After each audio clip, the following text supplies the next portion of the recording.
is a beautiful morning. Mm-hmm. At least it was weird too. Like Thursday was colder than shit, and then Friday was 89 fucking degrees. Felt perfect. It was just perfect. Just perfect. That was good weather. Not 89 degrees. I don't want 89 degrees. I wouldn't mind it in the 60s. Like let's be reasonable and have some kind of cool weather. It is. It was cool. It is the Christmas season. Like, can we have some kind of cool? No, Friday was not. It was 89 degrees. Cool to me. It was Thursday. It was cold. Thursday was cold. That was that windy ass, cold ass bullshit. Mm-hmm. All right. Yes. Suppose we should get this show on the road. Yeah. That's what they're here to see. Yeah. Hello, everybody. Welcome back to Running Code, humor in South Texas law enforcement. I'm your host, T-Bone. With me, my partner by my side, as always, J-Man. J-Man, what's up? Not much. What it be, what it do? Oh, yeah, all that. All that. You have a good Christmas? Yes. How about a good New Year? Well, yeah. I mean, I worked, but other than that, it was fine. Yeah. I worked New Year's Eve and New Year's Day, but it was chill, so I'm good with that. And we got spoiled these last 2 weeks with all the no traffic. That was great. Which means tomorrow's going to suck going back to work because everybody's back in school now and everybody's back. So it's like, fuck, and the idiots here can't drive to begin with. Oh, but hey, it is what it is, as we used to say. Can't change it. Bitching doesn't do anything about it. It's every airman, sailor, soldier, marine, and cop's right to complain, but in the end, it doesn't change shit. So, but, well, we hope everybody's been enjoying the episodes. We've noticed we've been getting a lot of more views, so we do appreciate that, guys. No comments, though, and no emails. I'm really kind of getting disappointed, so I'm going to put it out there again. The email, it's runnincode2023@gmail.com. That's RUNNINCODE 2023@gmail.com. Also, you can leave comments on the YouTube videos. They're completely free. I haven't blocked any comments. You can write whatever you want. Again, if it's something racist, I'm gonna delete it. If it's something that's bigoted or prejudiced, I'm gonna delete it because that's not the purpose of this show. But if you have a beef with someone, like that one guy, pigs being pigs, I left that up because that's just funny. You want to call us pigs? I've been called worse. I've been called worse by people that love me, so I don't care. Just an old pejorative. See, 60s. That was a 60s term. Yeah. See, now just to prove to show you, like us cops, we know big words. Pejorative. Pejorative. That's right. I was very, very. What's a good word? Disheartened by that comment. I don't know if I'll be able to sleep. So I was looking at the stats, J-Man, and go back to it because we added a couple new locations. Oh, yeah. So in the last 7 days, we have added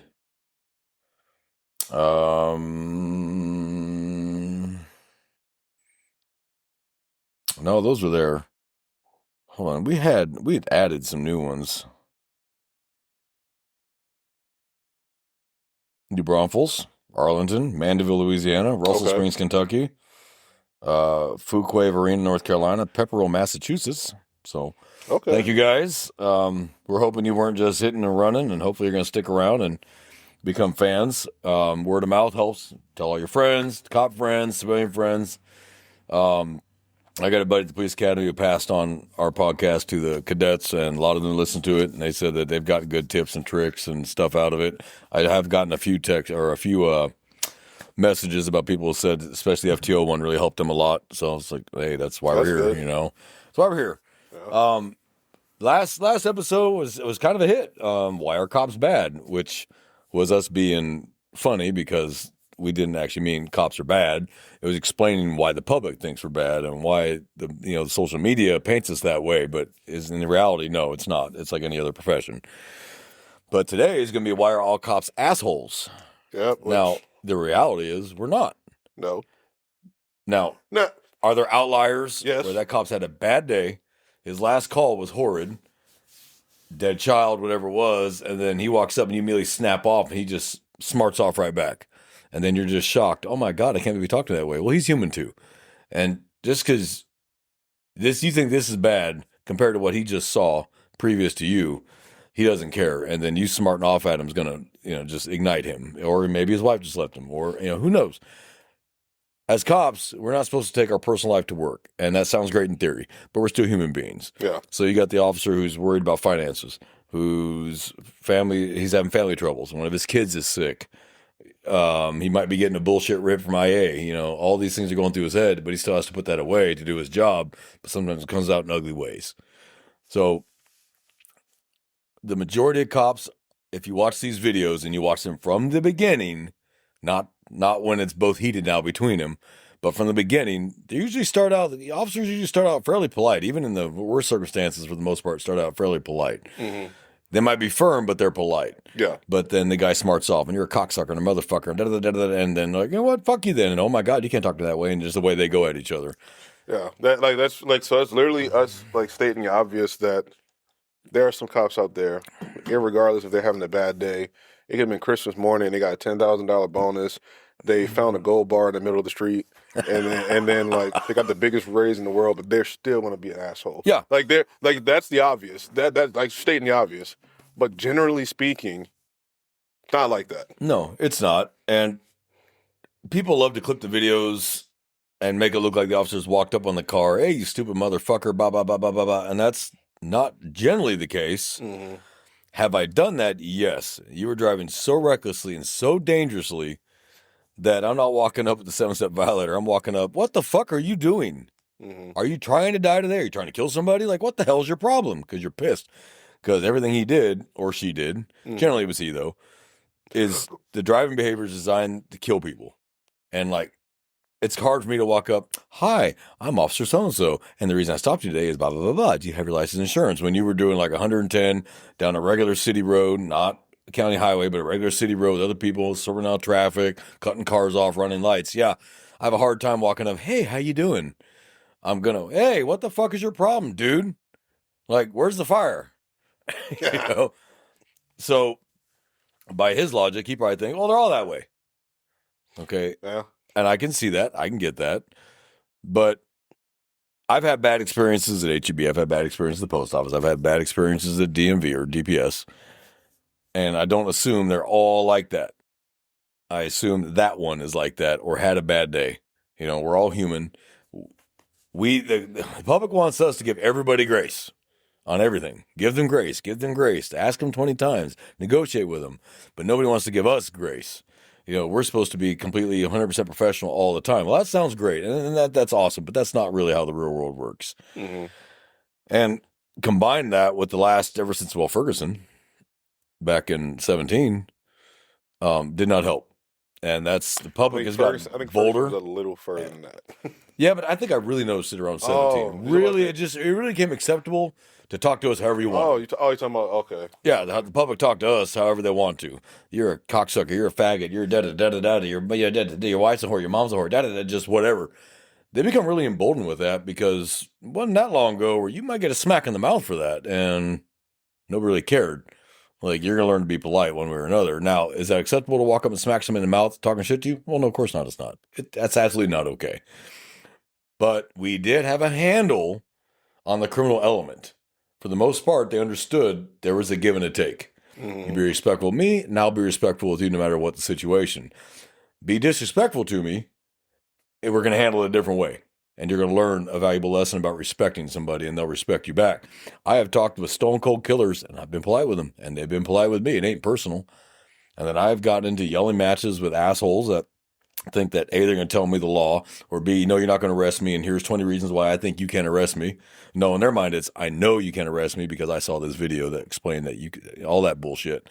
And I started to lose my temper a little bit, you know, and basically the drill sergeant in me starts coming out, you know, shut the fuck up and let me speak for 10 seconds, and I will solve all your mysteries right now, and then you'll realize you were not right. And I don't know how many complaints I've had. He was so mean to me and so rude to me. But I had a great sergeant when I was a traffic officer that would watch my footage and call him back and be like, I watched the entire footage from the beginning. He was polite until you fired off at him and called him a motherfucker 10 times. And then he called you an asshole. And now you want to get your feelings hurt? No, that was on you. Well, he can't call me that. And you go, yeah, he can. There's nothing against the law. There's no law that says he can't say that. May have a county policy or a city policy or a state, policy that says don't speak to people this way. And most agencies do have something like that in there, but that doesn't come out of a vacuum usually. We don't walk up on the car, hey, you dumb motherfucker. That's not usually what we walk up on the car and say.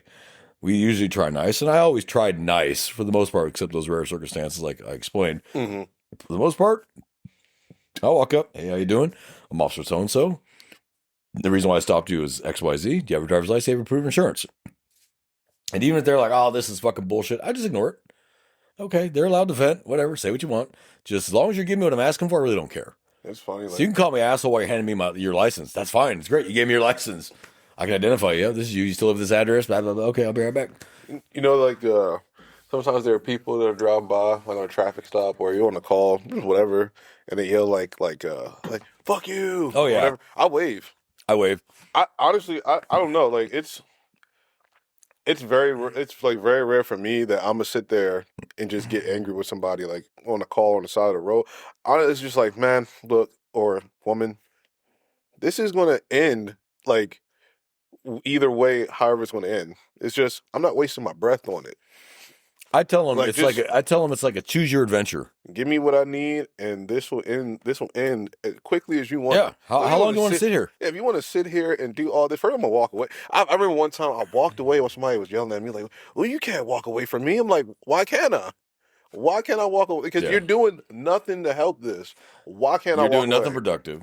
Like, why can I walk away? Nothing I don't want to hear you. constructive. Nothing says I have to hear you. No, I don't have to. Look, You don't have to hear me. and you don't have to hear me. Like, this is crazy. As long as you give me your license and insurance and registration like I've asked for, and I go back and your license is valid or even not valid or whatever the hell it may be, and it's you, here's your citations, there's your court date, there's my name and badge at the bottom, you're free to go drive safe. And then, no, I'm walking away now. I'm walking away. You can have this conversation with yourself, but those traffic stops are a choose your adventure. Like, how do you want this to go? Do you want this to be a 3-minute traffic stop in and out? Or do you want this to extend because you want to be difficult, but then you don't want to be there? You say, I don't want to be here. Okay, well, then give me what I'm asking for, and you'll be on your way.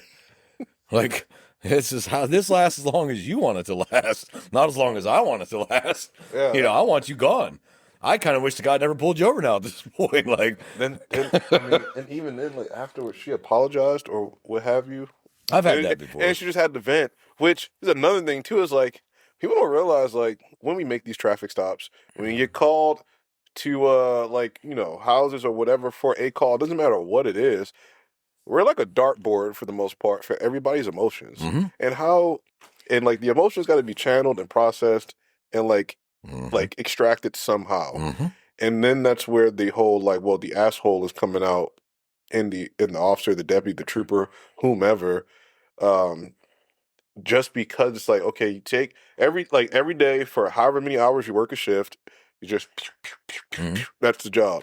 And then whatever you get when you go home, or when you're out like just doing errands or whatever, it's I don't know, but that's a human thing. It's like I gotta. It sucks because it's like, well, we shouldn't be assholes, right? It's like we should always be professional, like you said, no matter what. But every human is not that's just not how they operate. You gotta. Sounds great. We're not perfect. No. Like, And we have individual lives, individual upbringings, different ways we process things. We're not all one out of one cookie cutter, and you don't want that, honestly. You really don't. You want officers to have their own thought process, their own morals, their own values, as long as they don't go against, the legal morals, ethics, and laws, then you don't want cookie cutters. You don't. And a lot of it, too, is ego. If you learn to let go of your ego as a cop, you get further because they're going to vent. And sometimes you just need to vent. Like you said, let them vent a little bit, and then they just start calming down. Yeah. You just stand there and go, okay, I hear you. I hear what you're saying. I understand that. However, this is the action we're going to take today based on XYZ. Yeah. Okay, it is what it is. You have a chance in court. You ask for a trial date. I will show up. We'll talk about it there. And generally, once people calm down and they've had their vent, I'll get the, hey, I'm sorry. Hey, it's okay. It's okay. I'm not going to lose my mind over it. I'm not going to go home and cry about it. Okay, we're going to move on. And then by the next stop, I've already forgotten that stop. Okay, I got each start is a fresh. Each start is a new start. Each stop is a new start. I should say is the best way to put it. And you start over. And I would do 50 traffic stops a day in a 10-hour shift. So I'm banging out 5 an hour on the average. That's what I was banging out, about 5 an hour. And the majority of them were fairly polite. Even if they were a little irritated, they were still fairly polite about it. And as a traffic officer, I don't give warnings too often. I give tickets because warnings don't do anything. And we have no way to track warnings. Right. But I know this isn't the first warning they've gotten, especially when it is a pretty young girl. You know they've gotten far more warnings than citations. Sometimes there needs to be a consequence. Here's your citation, regardless of how nice you've been to me, and I appreciate you being polite. However, I have a job to do. You're the one with speeding, not using your turn signals, tailgating, the stuff that causes crashes, the behaviors that cause people to get hurt. You're still doing it. As nice as you've been to me, and I appreciate you being polite with me, but I also don't want to work another crash. Yeah. So now, mechanicals, I gave tickets for because all you got to do is fix it. Yeah. It forces you to fix the problem, come to court with the correction, and the judge dismisses the charge right then and there. They dismiss the ticket. You fixed it. You put your license plate in the front. You scraped that illegal tint off the windshield. You update the address on your license, which costs damn near nothing online. Just go online and do it. It's that simple. And you fix them, Your Honor, I fixed it, and here's what I fixed. And the judge will go, dismiss, have a nice day.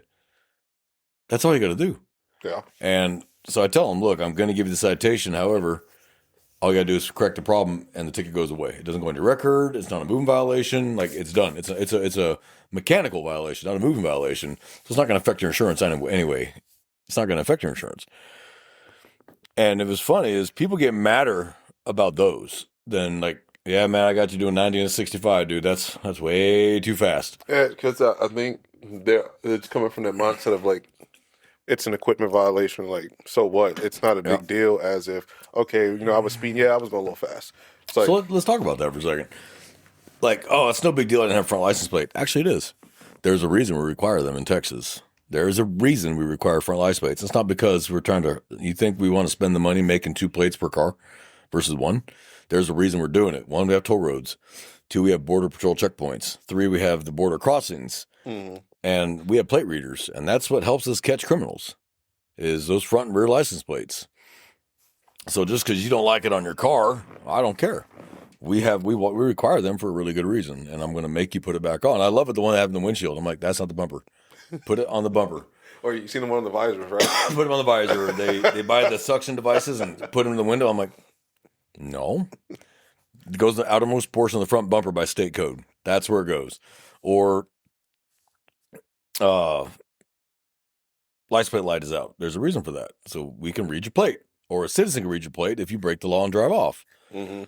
Now, taillights, that's safety. Headlights, that's safety. Turn signals, that's safety. Horn, that's safety. Windshield wipers that work correctly are safety. There's a reason we require those things. That's because those are written in blood. Freaking tail lights and no headlights, like just at night. That's dangerous. It's super dangerous. And it's funny because I've heard the argument. There's not a lot, but like different like podcasts or videos. We shouldn't even. What difference does it make? We shouldn't even have lights when we're driving the road. There's already lights. I'm like, that's real stupid. It's not enough ambient light in any city to illuminate a car with no lights. No, unless you're like downtown where it's lit up so bright from all the street lights, the businesses, all that. But you get out on some of the country roads, it's pitch black out there, and if that car's dark, you're not going to see it. Yeah. And we need to be able to see each other. I need to see where you're at, and you need to see where I'm at. This is how we avoid each other. Yep. So when you drive your high beams on an undivided roadway, you're blinding everybody who's coming at you. You really can't see. Like, it's you can't. bad. You're blinding. So you got to try and drive like this, or like trying to see past or squint your eyes. The lifted trucks with all the white lights that surround the truck. Like looking like a spacecraft on the roadway. Most of those are not legal anyway. Yep. And you can't stop them. And like, dude, you cannot have. There's a reason why the bumper can only be so high off the ground. It's actually a measurement in the Texas traffic code. There's a measurement of the max height of headlights. There's a reason for that. The max number of lights on the vehicle. There's a reason for that because you are blinding everybody around you. You come behind them, you're blinding them. You come towards them, you're blinding them. So if you're on an undivided roadway, you cannot have your high beams on coming towards traffic. If it's a divided roadway and the divider is blocking it, yeah, fine. But not if you're going to blind other people. And I pull people over who are blinding me because they got their high beams on. And then when you tell them to turn their high beams back down to regular beams, headlights out. That's why. So I always pretty much knew why they were running high beams. I'm like, well, it's illegal to run high beams on an undivided roadway, and now I know why you're doing it. So that's actually 2 citations: unauthorized use of high beams and defective headlight. And they would get mad. I'm like, well, fix the problem. Just fix it. It's a bulb at AutoZone. Unless it's a single one-piece light, then that sucks. Those are expensive as hell. But some are just a bulb. You pop it off the back, pop the new bulb in, pop it in, you're good. It's like a $3 light bulb. Well, with inflation, it's probably a $10 light bulb by now. But we're not trying to be assholes about this. And so let's go past the traffic stops. Let's do calls for service. Yeah. We get called to a house. Domestic in progress. Dispatcher says that she can hear the yelling and screaming and thumping and crashing in the background as she's trying to talk to whoever called to get information to tell us what we're walking into. People don't realize once we come in that house is now ours. We own that house while we're there because we are going to stop the danger. We're going to stop the violence. And we're going to figure out what the hell's going on. Was there an actual offense? Was there not an offense? There more than one person involved. So you screaming at us to get out is not going to happen. Yeah, and we own the house right now. Temporarily, it's our house. And that's when like the asshole like thing could be thrown around even more. Or it's like, well, you can only de-escalate so much. Like, thank you. Some people say that like I know de-escalation is a buzzword, and is there times we should de-escalate? Yeah. Yeah. But some people in the moment they're so heated they are impervious. Another big word. Impervious to de-escalation. I know, right? Man. It's just like I woke up in a thesaurus, just like like all these big words. I think he's getting smarter than me. So it's funny. It's like some people are just immune to de-escalation in the moment. Mm-hmm. You're not going to de-escalate them. No. The only thing that's going to de-escalate them, if it needs be, handcuffs, backseat, the jail cell. Mm-hmm. And that's the truth. That's just the reality. No one's going to stand there and be yelled at for 20 minutes, ball and fists, getting close to where you can feel the damn spit or like the condensation of their breath on your face. Safety risk. Yeah. Get away from me. You're not getting that close. No. You're not getting that close to me like that. Yeah. Hell no. I'll de-escalate you, all right? Yeah, I'll de-escalate you. You won't like how I de-escalate you. You want a set of cuffs in the back, and if the officer is cussing you out on the way over there, I don't know. Like, I don't know. You push the right buttons. It's hard. It's like the person's not an asshole. You stand there and get yelled at for 20 fucking minutes. Like, it's just, and then tell me how you feel afterwards. Not everybody is going to stand there like a stone all the time, because then you're just creating an unrealistic version of a person. Mm-hmm. And just, I don't, it's just, I'm not going to say, most people probably stand there. Do you remember the Connecticut State Trooper? The one lost his shit on that kid? Yeah. That kid started the whole thing. And it didn't go the way that kid thought it was going to go. And I think he thought the cop was going to be like one of those super polite. And that trooper, I think, had finally hit his limit. Well, I think especially because he was trying to pull somebody over. And I guess the governor was complaining about speeding and traffic on that particular section of the highway. And he was more concerned about the trooper speeding, but the trooper was speeding to catch a speeder. Yeah. And I think he cut the trooper off while he's trying to so it was funny. He brought it on himself, and the trooper ended up being allowed to retire. But I tell you right now, he became an instant legend among all law enforcement. He said everything we've wanted to say for years to that kid, and he just let it rip. And the kid learned quickly that he was fucking with the wrong cop. And the best scene of that whole video was he goes, "Then you're fucked." And I was like, "Oh yeah, because he didn't have the marijuana. He didn't have it wasn't in the original the original sealed container. And he's like, "Is it in the original container?" And he goes, "No." He goes, "Then you're fucked." I was like, "I love this trooper." He didn't even write him no tickets. He pretty much just chewed him out. He chewed him out and let him cut him loose. But the kid learned, like, oh, okay, some of these cops don't play. No, they don't. And you're going to run to the wrong trooper, deputy, or officer that day who has zero patience for your bullshit, knows how to articulate, and he's going to make you pay for it. Now, I'm not saying that's right or wrong. I'm just saying. You just got to put it out there, disclaimer. Was that right? In the world of worlds, was doing all that right? It was legal. It was legal, but was it right? No. But the point is just every human being has a limit. Yeah. And you shouldn't just go. And this is just not just fair for law enforcement. Just in general with people that you deal with, you should not just deem them an asshole just because they have a moment of just like letting off some steam. Here's a great way I heard it. You don't know what's going on in other people's lives. Yeah. You don't. And you have people that, it's like suicides. And everybody's like, oh my God, I can't believe it. He was such a nice person. He was so easygoing and blah, blah, blah, and always smiling and laughing. You don't know what's going on in other people's lives. Yeah. So we may put off that facade to the public, that we're cheerful or we're happy or whatever. I guarantee you, I don't like you. Yeah. And I don't want to talk to you unless I have to. Absolutely forced to talk to you. I really don't want to, because to you, what you think is a big giant deal, to me is just another fucking pain in the ass call that I got to deal with. Mm-hmm. Now, it's hard for us as cops to remember that for us, that's not a big deal, but to them, it's a world ender. And we need to treat it like that, because to them, they don't know what to do. It's kind of like when we get stupid ass calls to 911 or the non-emergency line over shit that we're like, you called for that? Yeah. Civil matters. You know, Mostly. But stuff that has nothing to do with law enforcement at all. Yeah. At all. But they call because they didn't know who else to call, because they know law enforcement generally has the answers. And you're just like, are you fucking stupid? What is wrong with you?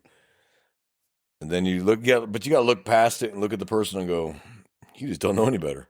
Now your job is to educate. Mm-hmm. Okay, ma'am or sir, usually ma'am, sir, I understand why you called. However, the same device you use to call us has Google or Safari or Windows or whatever you use, because it's Android or whatever. You can find that answer there. Just typing it in. You didn't need to call us. So I'm going to help you out. Hand me your phone. And there's your answer. We're going to leave now. Is there anything else I could do for you? And then you get complaints about that. So there's no winning with some people. There's just no winning. They're going to complain no matter what you did for them. In fact, I got more complaints when I gave warnings than actual tickets. Because at that point, it's just like, well, you stopped me just to give me a warning. That's the thing behind it. You stopped. So I learned quickly you can't do people favors. You can't. You just can't. You're just better off writing the citation. Better writing the citation and just like let them deal with it in court. But they will, especially if you're in certain areas of town where wealthy, husbands whose wives stay at home and they're out and about speeding or whatever, and they're not wearing a seatbelt, the kids aren't buckled or whatever the hell it is, you pull them over and they immediately start running their mouth. Just and you're like, stop. Yeah. We're not your house and I'm not your husband. Give me your license. I don't care who your husband is. And I've had that. You know who my husband is? No. The wealthy and powerful don't care. Get what they want. Like I'm like, I don't care. You might be the queen of the kingdom at home, but you ain't shit out here.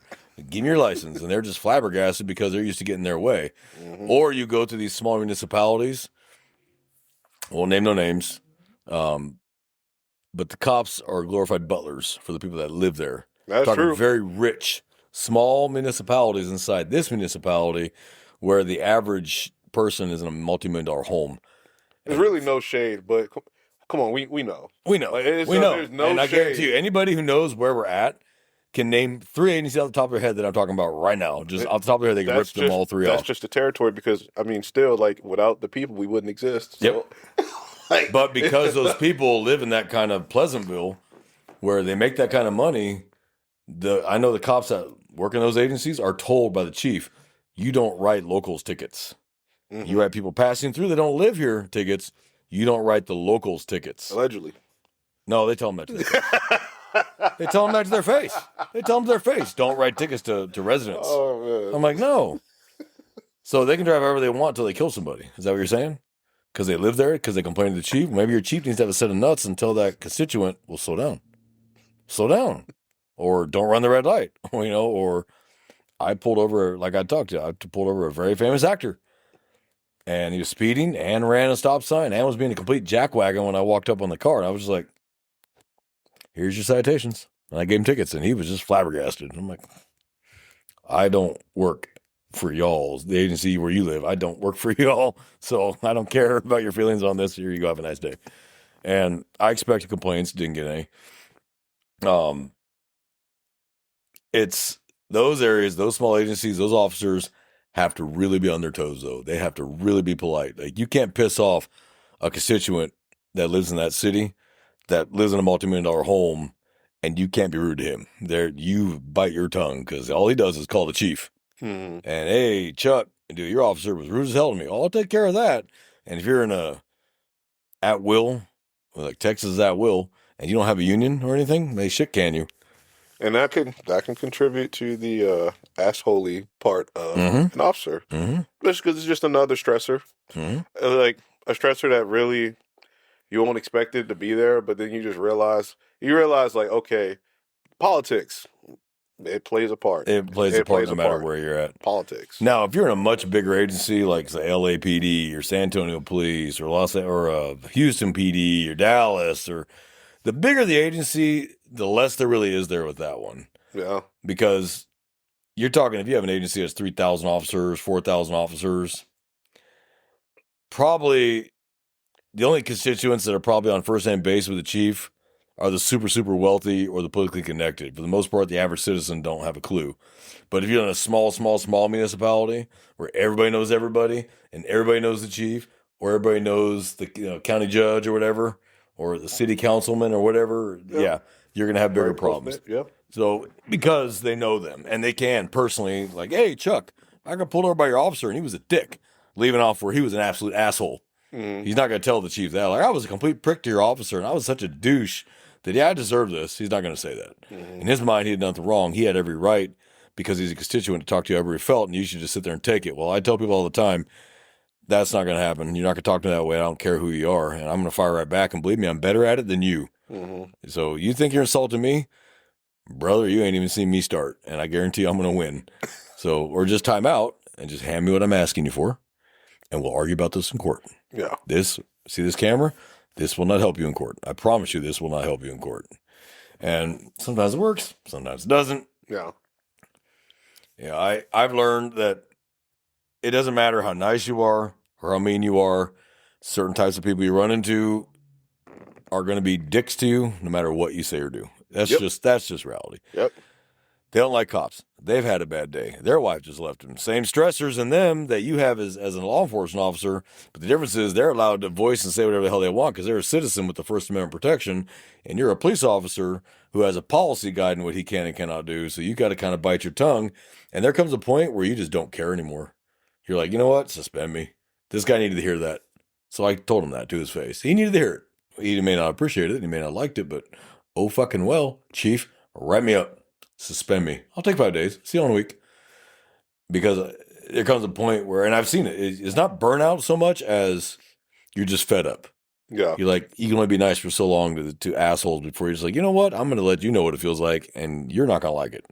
And I guarantee you, as cops, we can insult you twice as good as you can assault us. I think he means verbal. We're not talking insult, not assault. Yeah, you said assault. Did I? Yes. Did I say?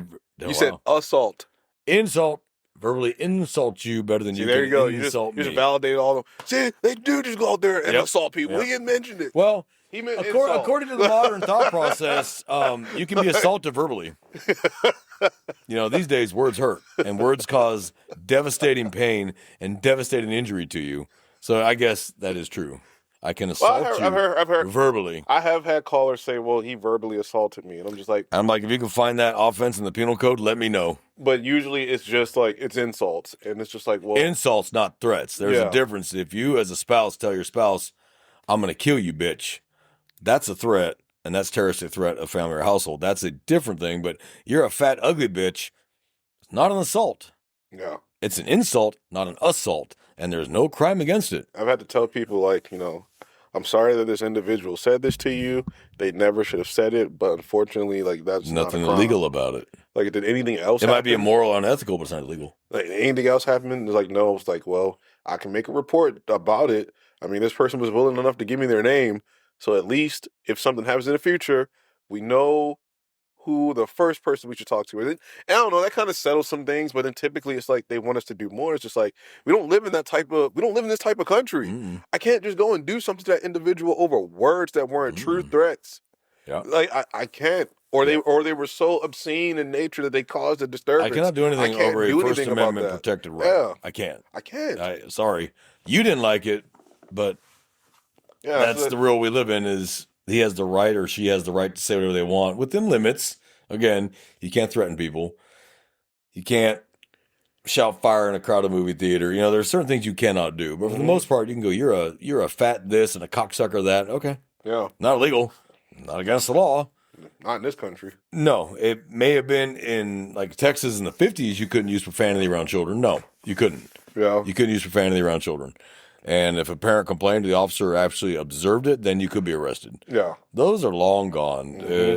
Kids watch TV these days. It's far worse than anything they're going to hear on the street. It's these days, It's not that big a deal for a It'd child to hear it. it'd have to be so. It would have to be It would have to be bad. so obscene. It would have to be like so sexually degrading bad. to where a child could actually bad for the child to hear. Yeah. And even then, you'll have breach of the peace. That's what you're gonna have. You just Yeah. hook them for breach. 9 out of 10, they're gonna be drunk when they're doing that.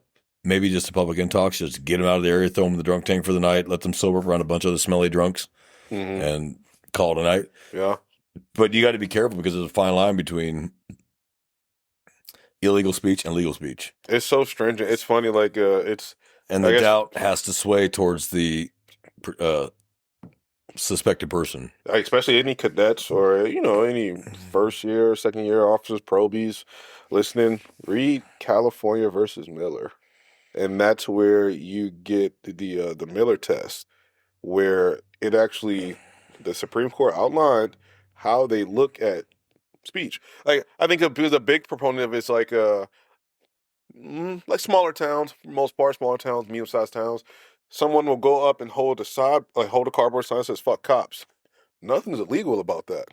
No, he's voicing It's not his sexual in protected nature. right. It's not sexual in nature. It has a political like meaning to it, which is the political statement is a redress of the government. Fuck the cops, Mhm. and it's not a breach of the peace. It's just somebody doesn't like it. Yep. There's nothing we can do about There's it. nothing And we if can you're do smart, about we that. pull up, look at it, and go, have a nice day, and drive off. Yeah, You're not going Yes. to detain the person. Yes. Officers. You don't need to go talk to him. Just go, Just yep, leave it and alone. drive it away. Because the second you even engage on a consensual encounter, what are you talking to me for? I don't have to talk to you traditional public forum. Like just leave it alone. I Yeah. promise you, drive past, you Just don't see a drive right by. violation, and leave it alone. It's like Close these the key card. First Amendment auditors. Close the key They card. want a reaction out of you. Don't give them one. If they're not doing anything illegal, leave them alone. Seriously. Look at them, yep, and drive off. And have a nice day, because once you start that verbal trap with them, some of these guys are actually really good.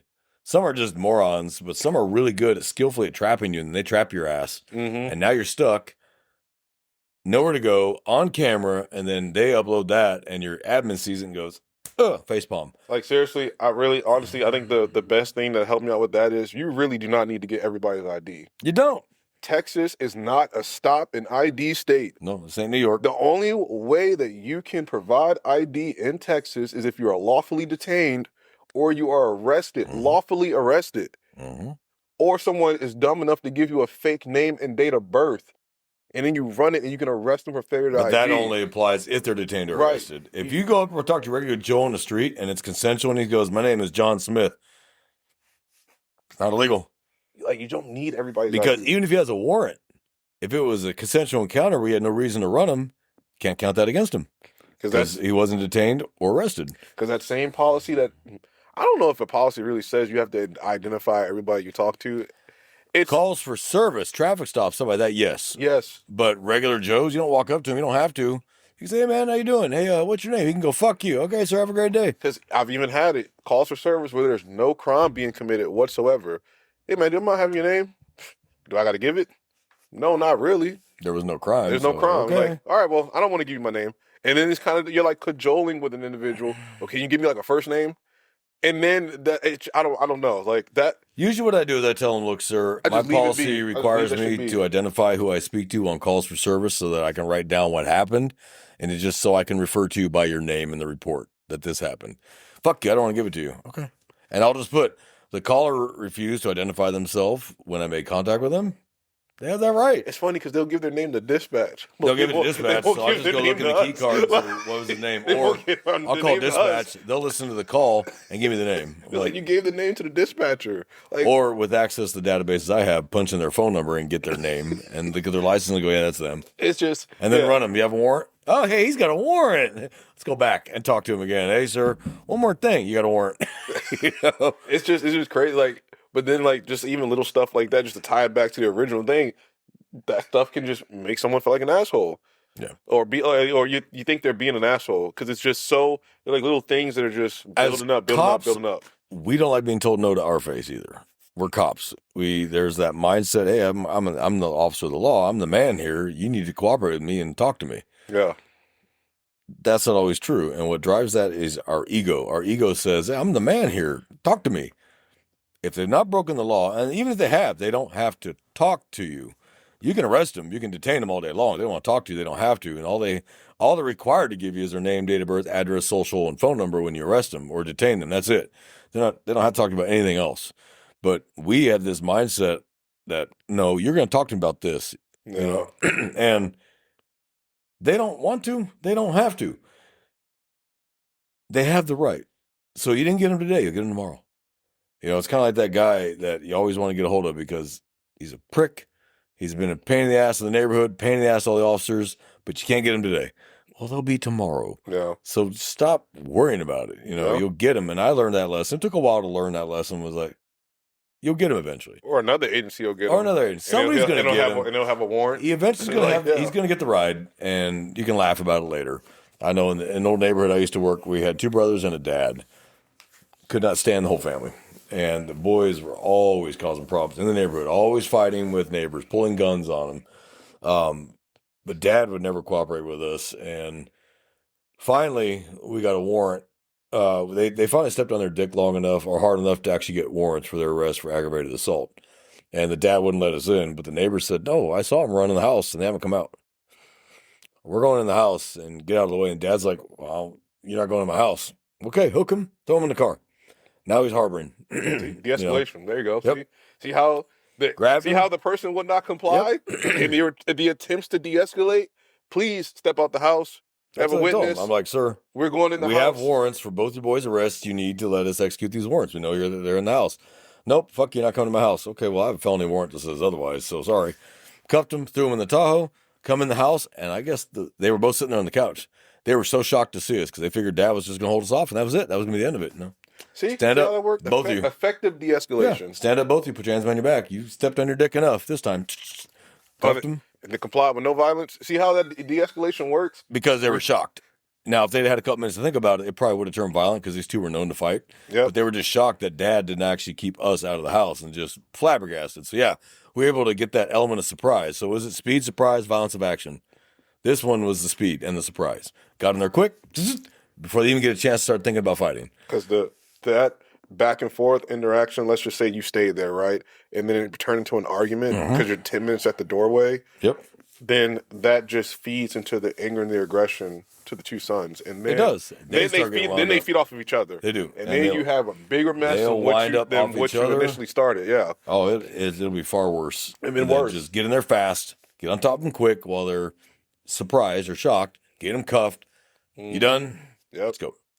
Throw them in the car, and that we went and arrested the dad too for on-site hindering apprehension, and interference, and then hooked them for their felony warrants, and off we go. Mm-hmm. And there was peace in that neighborhood for a while. Yeah, there was peace. Ultimately, that's what we want. That's why we're called peace officers. Peace in the neighborhood. When neighbors start bickering and fighting with each other, I'll be a dick to both of them. Maybe they'll unite against me. You know what? They'll stop the calls. So I tell them, you 2 got to live next to each other. Like, are you a renter or a buyer? Oh, I own the house. You? I own the house. So you 2 are going to live next to each other for a while. So how about you 2 try and being fucking adults and stop acting like fucking kids? Because I'm tired of coming over here because you 2 don't know how to be an adult.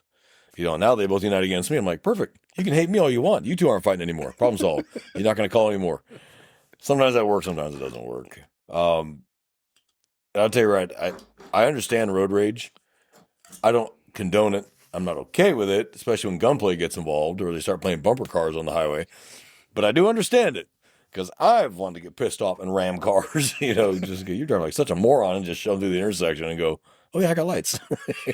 I can pull them over. I'm not trying to be a dick, but those petty driving behaviors are going to hurt somebody eventually, or someone's going to pull a gun. Is that road rage crap? Where now that's so common now, they pull guns, start shooting each other because one cut the other one off, the other one gave them a horn, and it's like, really? Aggravated assault deadly weapon over a honking horn? Literally on the way over here, guy and is once again a luxury car driving with the blinker on to change the left lane. Never made the lane change. Like in the open stretch of highway that we had, waits till he gets to an exit, turns the blinker off, and then makes the lane change. and over the solid white. I'm just like, what was the point of that? Yeah. You had all this time to change your lane, and you were driving slow. That's when you're screaming, just move over. Going 45 and a 70. It's just Oh, hell no. I don't understand. Oh, I'd been pissed. I don't understand. I'd have been pissed. I'd have been pissed. Tell you something about these luxury car drivers, man. I don't know.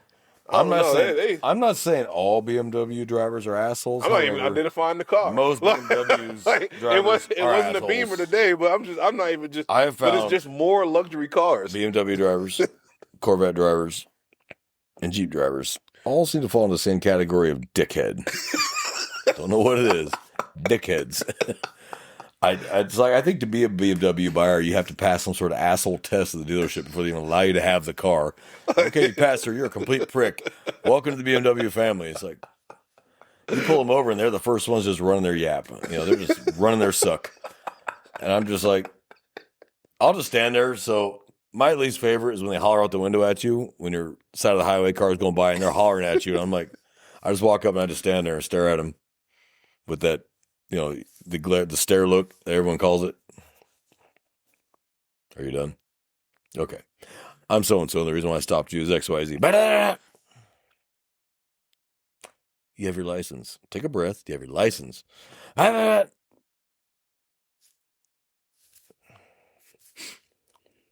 they eventually they start realizing that you're just going to stand there and stare at them until they just give you and they look stupid now.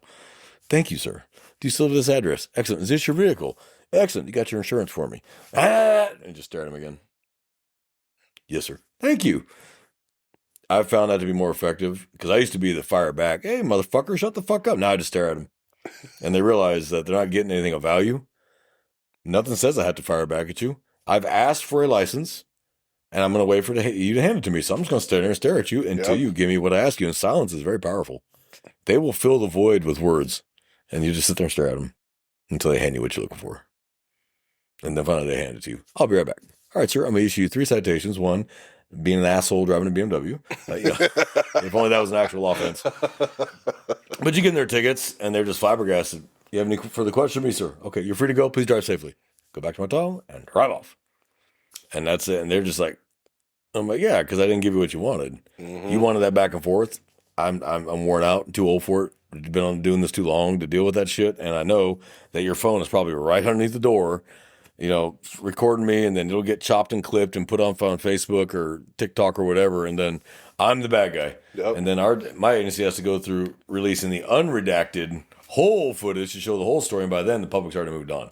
So their mind is made up, and now you're the asshole cop. They're not gonna care to watch it. Anyway. Yeah. So it's just like, I don't care. So at the basis of all this is, no, not all cops are assholes. It can be situational. Mm-hmm. It can be emotional. It can be ego-driven. Yes. Absolutely can be all those 3. Sometimes an officer had a bad day. Sometimes that officer is just an actual asshole. That officer. Or maybe he's not so much an asshole. Maybe that's just his personality. He's strident. Doesn't mean they're an asshole. That's just how. That word. Yeah, see. You're the only one that can do big words there, man. I can do big words too. But here, I'll give you 7. So some officers just have that natural personality where it seems like they're being an asshole. They're not. That's just how they talk, and it's not personal. That's just how they speak. Mm-hmm. And they're actually not assholes. They're just very direct. They're blunt. I need this. I need this. I need this. Because you have officers that want to pat you on the back to everything's going to be okay. You got the asshole that wants to scream and holler, and then you got the one in the middle that's just like, I got time for this. Time out. I need this and this. Yeah, that's it. I just need this and this. We can talk about it later in court. And that de-escalates too. Believe it or not, that de-escalates. Stop. Yeah, straight to the point. Straight to the point.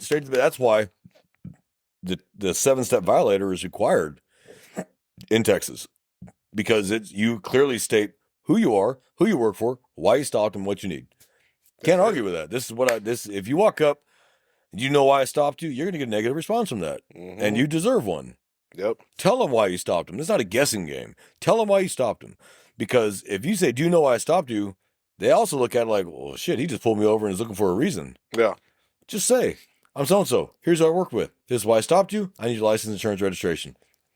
Any follow-up questions, go back, do the enforcement action, warning, citation, come back, give them the instructions. Here's what I'm writing you a citation warning for. There's the court date. There's my name and badge. You're free to go at this time. Drive safe. 3 minutes, gone. And you can cut a lot of shit off of that. Mm-hmm. But that's why Texas adopted that 7-step violator and turned it into law in the Sanders-Bland Act, because it cuts out all that bullshit. Mm-hmm. You don't have an opportunity to be a dick.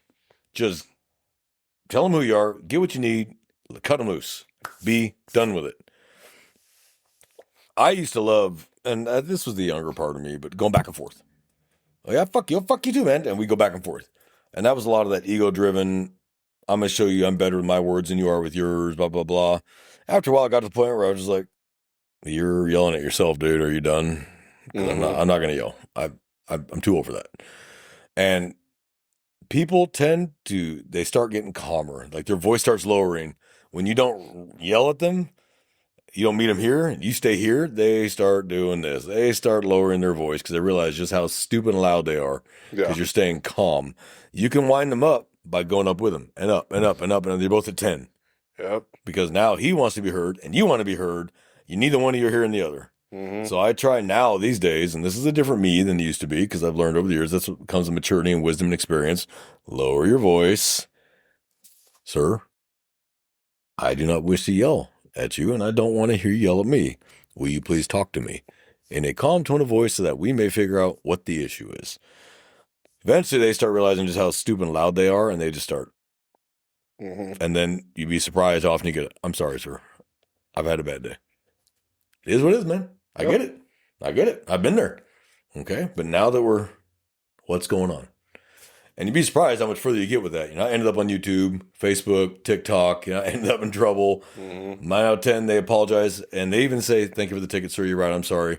I was doing X, Y, Z. Not a problem, man. Drive safe. Please. Drive safe. I just don't want to see you get hurt. As long as everything you do, you bring them back to safety, nobody can say anything to you because everything is safety. Hey, the reason I stopped you, that's unsafe. We've had a lot of crashes in this area. That is one of the driving behaviors that has contributed to a lot of those crashes. So please, I don't want to see you get hurt, man. You seem like a nice guy. It's a nice car. I just want to have to clean it up. So can you just slow it down for me?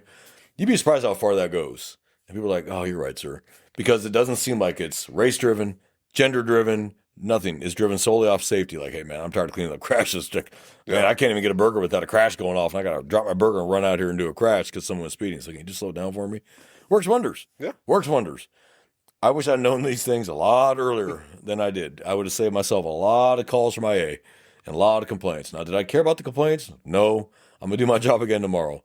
But there's 20 different ways to do it. Yeah. And when I started learning to be less aggressive and more just let them vent a little bit and just stay calm, I started getting much better results. Now, that's not always the approach that works. Yeah. When you get to the scene and husband and wife are fighting and they're physically still fighting, time for aggression. That's not for you to be like, hey, sir, I get you're mad at her, sir. No, you run up, you grab him, you get him down, you get him in cuffs. That's it. That's the part of the job where it's ugly but necessary. It's ugly but necessary. That's what we all know is force is ugly. Look good. But it's necessary sometimes. It's not always necessary, but sometimes it is necessary. And we have that authority as peace officers to do that, to detain somebody, to stop the violence, stop somebody getting hurt, and get someone in custody. That de-escalates us right there. Get them piled down. You get 3 or 4 officers pile on top of them, get them handcuffed, throw them in the car, let him cool the hell off. Now you got them separated. Go talk to her. And then when he's calm a little bit, open the door. All right, sir. Hey, what's going on, man? Like, you okay? First off, you okay? All right, do you need medical? Okay. Dude, what's going on today? What's with all the yelling and screaming and the hitting? Like, dude, what's going on? And sometimes I'll be like, yeah, sir, I lost my job and she's yelling at me about that and I just lost my temper. I get it. Hey, man, I can't say it would be any different, but man, you got to keep your hands to yourself, man. You know what I'm saying? And you weren't listening to us, so we had to get on top and get you cut before you end up hurting her or one of us. Mm-hmm. So I'm sorry, man, but it is what it is. And you'd be surprised again how far that goes. So we're not all assholes. And this is why I wanted to follow up why are cops all bad with why are cops all assholes? We're not. Your feelings don't make you right. Your dislike of the information doesn't make you correct, whether you like it or not. And I'm glad to see that the tide is finally starting to slowly turn back towards common sense and rational thinking again. Slowly, it's starting to come back a little bit. I never thought we'd see the day where it would come back, but it's starting to come back a little bit where you can tell people they're an idiot again. I'm like, well, good. It's about time because for the last 8 years, you couldn't call anyone an idiot. So that's what we want to discuss today. I think it's important that people understand why we do what we do, how we react, maybe the way we react, because there's two sayings. One, never meet your heroes.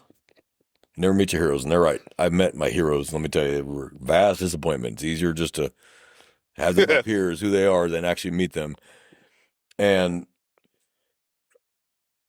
two, we don't know what's going on in someone else's life. Yeah. Remember those two things. If you understand that we're still human, that we're not robots, that we have feelings as well, and you don't know what the last call was, and we're not going to walk up and tell you, hey, my last stop was my last call was a dead child, so don't give me no shit. That's not how we're going to approach you. Mm-hmm. Just understand that just because he talked to you that way today doesn't mean that's when he's going to talk to you tomorrow. Okay? We're not all that way. Every profession has its bad apples. Every profession has that guy that just had a bad day. Wife left him, whatever it might be. Dog just died. Car broke down. He's in financial distress because of a debt he got into or his wife got into or his kid put him in. Who knows? And then he starts to go to work and do his job and deal with humans. And humans don't react well to each other when they're in a negative emotional state. So that's the best way I can put it. Negative emotional state, two humans together, it's a recipe for a disaster.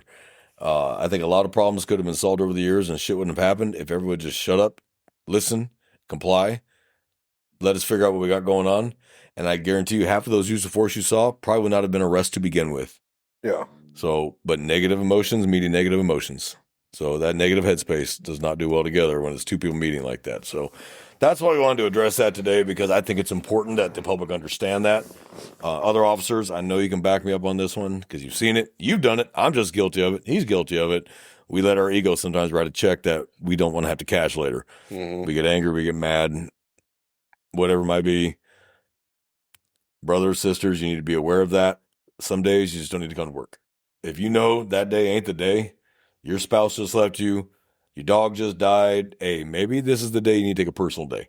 Yeah. Because maybe that ain't the day, and then you get into work and you lose your temper on somebody who generally didn't deserve it, and you end up losing your career or getting a rip or having use of force that should never have happened to begin with, because they wound up, you wound up, and you end up locking asses. So we wanted to bring that up, and for the civilians listening to us, please understand that we're just as human as you are with the same things going on in our lives as you've got. So just because we wear a badge and a gun does not make us any different than you as humans.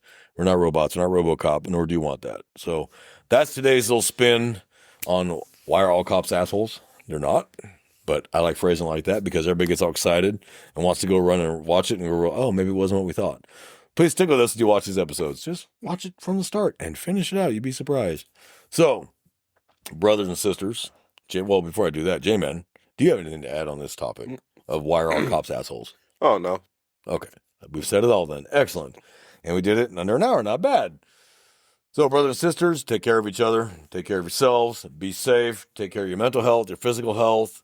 Wear your seatbelts, please. You're not immune to the laws of physics because you're a police officer. Tahoes and Explorers still roll and still slide, so slow it down. Put your seatbelt on. Stay off your CAD when you're doing code. Stop your phone when you're running code, please. Well, stop your phone anyway, but especially when you're running code. Don't be staring at the CAD while doing 100 down the road, please. Take care of each other. Watch each other. You know, you notice your coworker may not acting the same, and they've acted different lately, and they seem down. Hey, pull them aside and ask them what's going on. Mm-hmm. You do that for any citizen, any civilian. You walk up, sir, are you okay? What's wrong? But we don't do it for each other. Yeah. I don't know why. So ask, are you okay? Brother, you okay? You know, and then engage what they're saying. You're a cop. You know when someone's bullshitting you. But if you know that someone, hey, Sarge, there's something wrong with Ricky today. He ain't his normal self. And I don't know, man. You know, you've passed it on to somebody. Hopefully they'll go pull him to the side and, hey, man, what's going on? My wife just left me. You know what? Go home. Maybe take a personal day. Mm-hmm. Just take a personal day. We got it, man. We can work low, man. Just go handle business. Then force them to work. You know, then something goes wrong. So that's our foot stomp for today.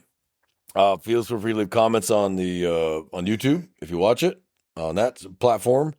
RUNNINCODE2023 @gmail.com. That is our official email for this podcast. So please leave us comments, messages, questions, concerns there. If you put the comment on YouTube, that's public. We're gonna make fun of you, and your username is public. If you email us and you ask us to keep your name private, we will keep your name private. Or if you ask us not to divulge certain things, we won't. But if you don't ask us to, we're going to automatically assume that it's okay to. So you need to ask us. Now, we do have common sense to know when we probably shouldn't release something. We've had emails that we did not release because that was for us personally. So we will honor that and respect that. If you're just being a douche, well, we'll embarrass you and make fun of you while we're doing it. So I think we've talked that one out. Yeah, that's it. Well, from J-Man and I here in South Texas at Running Code, we wish everybody to have a good week and a safe week, and we're out of here.